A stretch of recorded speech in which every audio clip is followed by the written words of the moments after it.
आज मैं आपसे एक ऐसी बात करने जा रहा हूँ जो शायद आपने खुद एक्सपीरियंस की हो या फिर आपके आसपास किसी ने। काय सुनाएंगे? सुनना है, लड़की लोग का साथ फोटो खिंचाए, क्या हुआ था? कोई स्टार नहीं बनाए? हाँ बे, धूम लड़की बोलती है तो कोई स्टार बना दिया बे, तुम इधर फिर कचड़ा चुन रहे बे। धूम चुनने देगा कि कहाँ चल जाएगा? ये वीडियो जो आपने देखा उसमें शोर नहीं है, मारपीट नहीं है, फिर भी आपको अनकंफर्टेबल फील होता है। और अगर आप थोड़ा ध्यान से देखो तो समझ आता है कि बुलिंग हो रहा है। बुलिंग हमेशा चिक चिल्ला के नहीं होता। बुलिंग हमेशा स्कूल के कॉरिडोर या प्लेग्राउंड में नहीं होता। बुलिंग कभी कभी एक लाइन से होता है, एक कैप्शन से, एक लेबल से। जैसे किसी के ऊपर लिख दिया गया हो, घमंड हो गया, एटीट्यूड आ गया, या ये बदल गया है। और यहीं से साइकोलॉजिकल बुलिंग शुरू होता है। इस वीडियो में एक नॉर्मल लड़का दिख रहा है, सिंपल कपड़ा है, अपना मेहनत करता है, अपना लाइफ जीता है, कोई ड्रामा नहीं। लेकिन ऊपर का टेक्स्ट उसका पूरा इमेज चेंज करके रखा हुआ है। ऑडियंस के दिमाग में एक कहानी लिखा जा रहा है और बिना पूछे, बिना सोचे लोग मान लेते हैं कि हाँ, शायद ये बंदा गलत है। यहीं पे सवाल आता है, क्या हम जो देखते हैं वही सच होता है, या जो हमें दिखाया जाता है वही हम सच मान लेते हैं? साइकोलॉजी कहता है कि ह्यूमन ब्रेन शॉर्टकट पे काम करता है।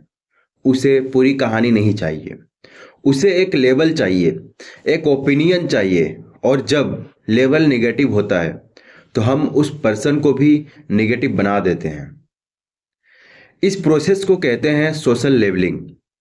जब किसी के ऊपर एक टैग लगा दिया जाता है और फिर हर चीज़ उसी टैग के थ्रू देखी जाती है, बुलिंग यहीं से डेंजरस बन जाता है।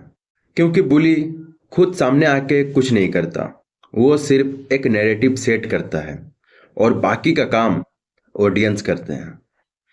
कमेंट में मजाक, शेयर्स में हंसी, और विक्टिम अकेला रह जाता है। सोचो, अगर आपका लाइफ का सिर्फ एक मोमेंट उठा के उस पर कोई गलत कैप्शन लगा दिया जाए और फिर 1000 लोग उसी कैप्शन के बेसिस पे आपको जज करें, आप एक्सप्लेन भी नहीं कर पाओगे क्योंकि आपको कोई पूछ ही नहीं रहा है। यही है साइलेंट बुलिंग। इसमें आवाज़ नहीं होता, इसमें खून नहीं दिखता, लेकिन डैमेज तो बहुत गहरा होता है।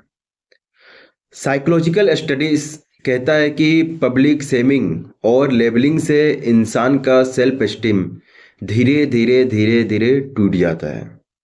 वो अपने आप पे डाउट करने लगता है। उसे लगता है शायद मैं ही गलत हूँ। शब्द सिर्फ बाहर से नहीं चुभते, वो अंदर जाके रह जाते हैं। और सबसे खतरनाक बात यह है कि बुली अक्सर खुद को बुली मानता ही नहीं। वो बोलता है, मैंने तो सिर्फ मजाक किया, मैंने तो सच लिखा, मैंने तो जो देखा वो बोला। लेकिन साइकोलॉजी कहता है इंटेंट से ज़्यादा इम्पैक्ट इम्पोर्टेंट होता है।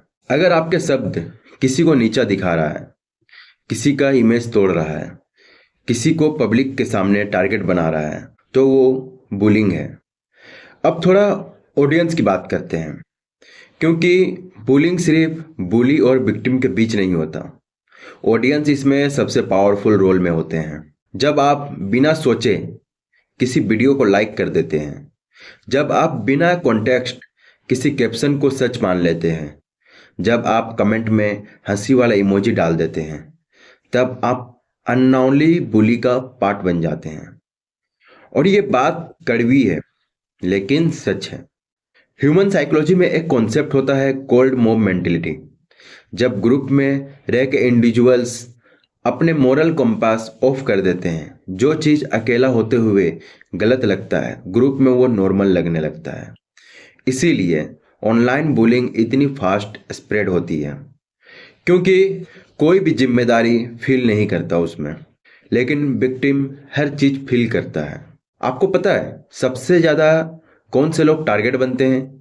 वो लोग जो चुप रहते हैं, जो एक्सप्लेन नहीं कर पाते, जो अपनी मेहनत में लगे रहते हैं, क्योंकि साइलेंस को हम वीकनेस समझ लेते हैं। इस वीडियो में भी लड़का कुछ बोल नहीं रहा, वो अपना काम कर रहा है, लेकिन ऊपर का टेक्स्ट उसका पूरा आइडेंटिटी डिफाइन कर रहा है। और यहीं पे अवेयरनेस की ज़रूरत है। हमें समझना होगा कि हर स्टोरी के दो साइड होते हैं, हर वीडियो के पीछे एक पूरी ज़िंदगी होती है, हर इंसान का कॉन्टेक्स्ट होता है। अगर आप कंटेंट क्रिएटर हो तो आपकी जिम्मेदारी और भी ज़्यादा है, क्योंकि आप नैरेटिव क्रिएट करते हो। आपके शब्द किसी को ऊपर भी ले जा सकते हैं और नीचे भी गिरा सकते हैं। अगर आप ऑडियंस हो तो आपकी जिम्मेदारी यह है कि आप जज बनने से पहले 1 सेकंड रुक के सोचिएगा जरूर।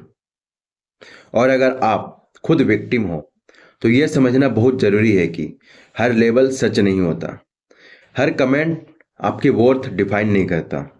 बुलिंग का असली पावर तब खत्म होता है जब हम अवेयरनेस क्रिएट करते हैं, जब हम बोलते हैं स्टॉप, जब हम कमेंट में सपोर्ट लिखते हैं, जब हम बिना कॉन्टेक्स्ट किसी को जज करने से मना करते हैं।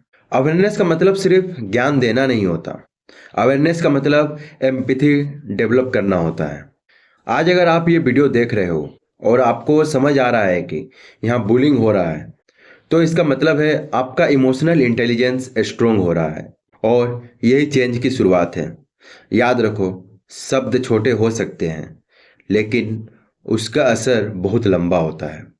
अगली बार जब आप कोई ऐसा वीडियो देखो जिसमें कोई किसी को बिना बोले जज किए जा रहा है, तो 1 सेकंड रुकना, सोचना और फिर डिसाइड करना कि आप बुली का हिस्सा बनना चाहते हो या अवेयरनेस का, क्योंकि फर्क सिर्फ एक चॉइस का होता है। आई होप आपको ये वीडियो पूरी तरह समझ में आया होगा। मिलेंगे नेक्स्ट वीडियो में और भी इंटरेस्टिंग टॉपिक के साथ, तब तक के लिए धन्यवाद।